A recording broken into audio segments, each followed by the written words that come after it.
At the very heart of what it means to be alive, there's a story. And it's not about kings or empires. It's about a process so fundamental, so incredibly precise, that it allows life itself to exist. This is the story of the cell cycle. Just stop and think about that for a second. You, all of you, your brain, your heart, everything are made of about 30 trillion cells. But you started your life as just one, a single, solitary cell. How on earth is that even possible? Well, the answer is a process of duplication and division, a process that's been repeated trillions of times with almost perfect accuracy. And to really get it, we're going to shrink down and take a tour of the most efficient, most amazing factory in the entire universe, the living cell. Okay, so every great factory has one primary mission, right? For the living cell, that mission is both incredibly simple and profoundly complex, to make a perfect copy of its own master blueprint, so the work can go on. This whole operation is what we call the cell cycle. Its main job? To flawlessly duplicate that huge library of DNA packed into its chromosomes and then split everything perfectly between two new identical daughter cells. You can basically think of it as life's ultimate copy machine. So what does the factory floor actually look like? Well, this isn't some chaotic workshop. No way. It's a highly structured, four-phase assembly line, and it's designed to make sure nothing is left to chance. Let's walk through it. We can break down the four main stages like this. First, in the G1 phase, the cell just gets bigger and gathers all the raw materials it needs. Then we hit the S phase. This is the big one, where it copies all the genetic blueprints.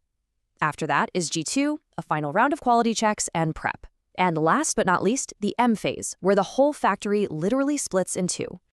Now, the scientific names for these are G1, S, G2, and M. The G stands for gap, but don't let that fool you. These are anything but empty periods. They're bustling with activity, growth, and all sorts of vital checks.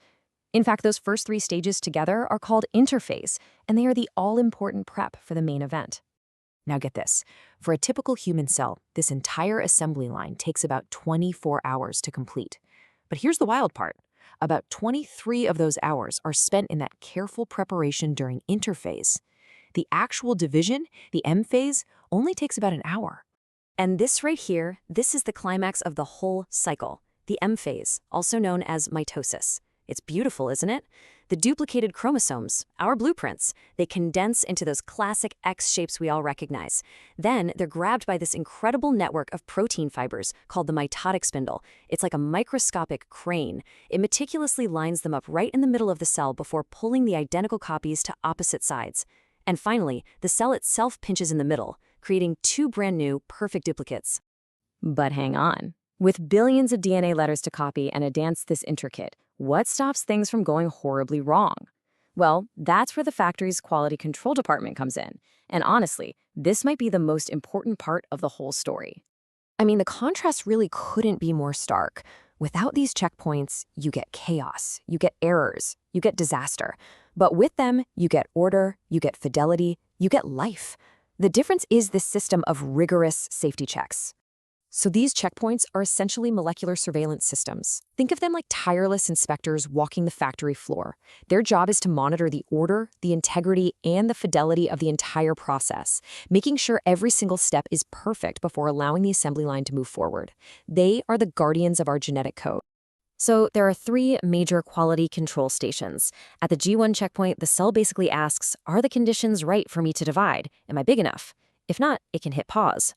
Then you've got DNA damage checkpoints constantly scanning the blueprints for any errors, ready to halt everything for repairs.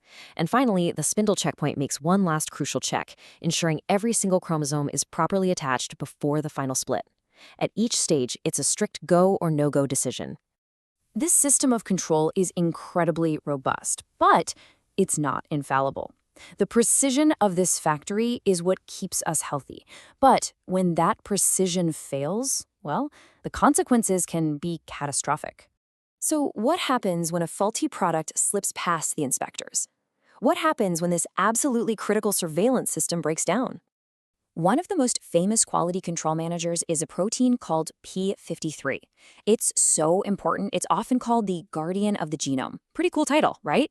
It's a key player at multiple checkpoints, always scanning for trouble. If p53 detects DNA damage, it can slam the brakes on the cell cycle to allow for repairs, or if the damage is just too bad, it can order the cell to self-destruct.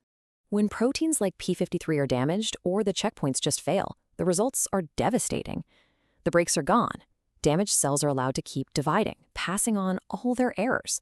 And this leads to a cascade of uncontrolled cell division, which is the very definition of cancer. Okay, so far we've focused on the factory's main production line, making identical copies for growth and repair. But this factory also has a specialized division for a completely different purpose. The standard production line we've been talking about is mitosis. It creates identical cells for growth and repair. But for sexual reproduction, the factory uses a specialized process called meiosis. And the differences are huge. Meiosis involves 2 rounds of division, not just 1. And the final product isn't identical copies. It's 4 genetically unique cells, like sperm and eggs, each with only half the original genetic material. And this is where the real magic happens. During meiosis, the chromosome pairs, one from each of your parents, they line up and literally swap pieces of themselves. This process is called recombination, and it's like shuffling a genetic deck of cards. It's what creates endless new combinations, and it's the reason siblings from the same parents are still genetically unique. This is the engine of diversity and evolution. And isn't that just incredible? A single, ancient molecular machine that's been around for over 1 billion years is versatile enough to either produce perfect clones to maintain an organism or create entirely new combinations to ensure the future of a species. So we go from 1 cell to trillions, from a simple blueprint to a conscious being that can actually sit here and wonder how it all happened. It's a cycle of growth, inspection, division, and sometimes beautiful, necessary variation. It is the microscopic dance that composes the entire symphony of life. So you have to wonder, is there a more fundamental or a more important story than that?